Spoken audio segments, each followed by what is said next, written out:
The evolution of technology. Technology is very helpful to us. Without technology, life is so burdensome, and our course every day can consume too much of our time. But because of the evolution of the technology, the society has dramatically changed. The evolution of technology really changed our daily lifestyle. Evolution of technology make our life easier. As we see every day, evolution of technology become remarkable in our lives. We know that technology is very helpful, but technology is harmful too. It can harm to every living things and especially to our planet. The more the technology evolve, the more the technology harm our planet and to every living things. The history of refrigerator. The Chinese cut and stored ice around 1000 BC and 500 years later.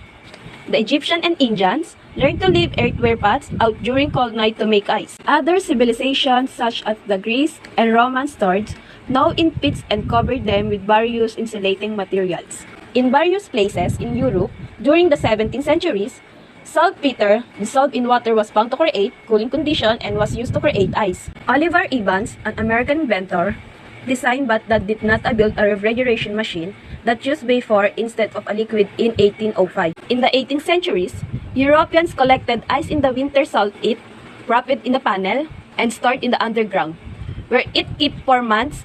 Ice was shipped to other locations around the world. In the first ice boxes were made by carpenters, designed to the advantage of the regular household delivery of large blocks of ice. They were insulated wooden box lined with a tin or sink and used to hold blocks of ice to keep the food cool.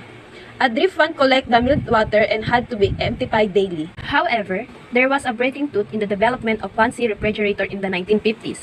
During this time, refrigerators were a prideful addition to households.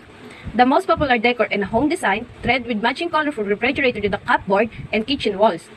There were also significant adjustments in refrigerator technology as a game-changing innovations such as automotive, defrost, and ice maker were invented.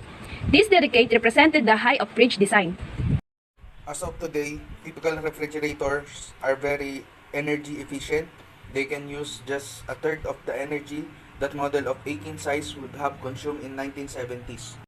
Refrigerators today work by evaporating liquids, refrigerants. The liquids, chemicals that are used to cool, evaporate at low temperatures.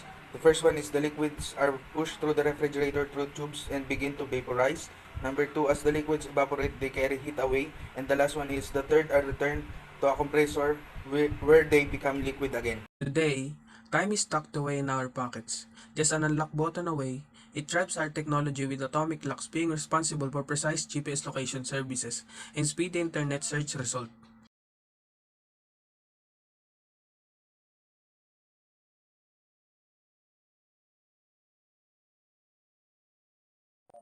Our ancestors, on the other hand, didn't have it easy. Time for them was written in the stars, in the sunrise and sunset, in the moon waning and waxing. Ancient civilization like Egyptians uses the moon to determine the length of the month. Then we have the creation of sundial, the device that shows the time by using the sun's shadows, depending on its position in the sky.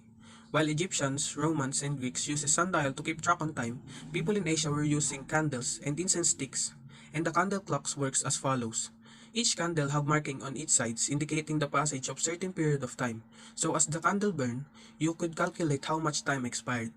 The first people to build large mechanical clock was Catholic monks. They needed precise timekeeping device to schedule chores and prayers within the monastery. Clocks today are more precise than they have ever been. Seconds are no longer measured with the swing of the pendulum.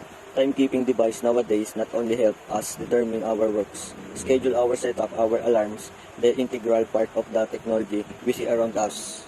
What is telephone? A telephone is a device that allows for simultaneous transmission and receipt of human speech. The telephone is inexpensive, easy to use, and provides users with an immediate, personal kind of communication that is unavailable through any other means. As a result, it has become the world's most popular telecommunications device. There are billions of telephones in use all around the world. Who invented the telephone? Alexander Graham Bell, well renowned for inventing the telephone, changed the way humanity communicated forever. His passion for sound technology sprang from the fact that both his wife and mother were deaf.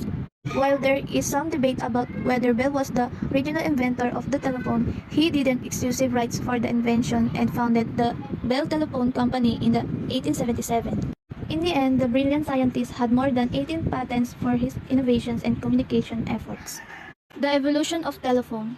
In 1880s, by early 1877, the first official telephone lines were established as a part of Bell Telephone Company, and the first regular telephone line was constructed between Boston and Somerville.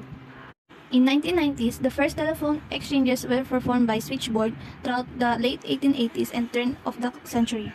1970s to 1980s, deemed too bulky and expensive, the idea was scrapped until later on, being incorporated into a personal computer. The 1880s brought about a revolution in telephonic communication with the first testing of VoIP service, caller ID, and the introduction of mobile phone.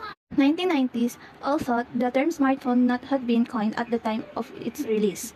The IBM Simon is considered the groundbreaking device that first combined telephone and PDA features. In 2000, the technology throughout this decade advanced exponentially. Mobile phones became more compact, offered high-resolution screens, and had more features than ever before. And now the latest phone, we can now use our cell phones, book plane tickets, find direction to a business or residence, shop for shoes, see what's new on Facebook, share photos with the world, check our favorite team score, play interactive games with friends, find out tomorrow's weather report, and much more.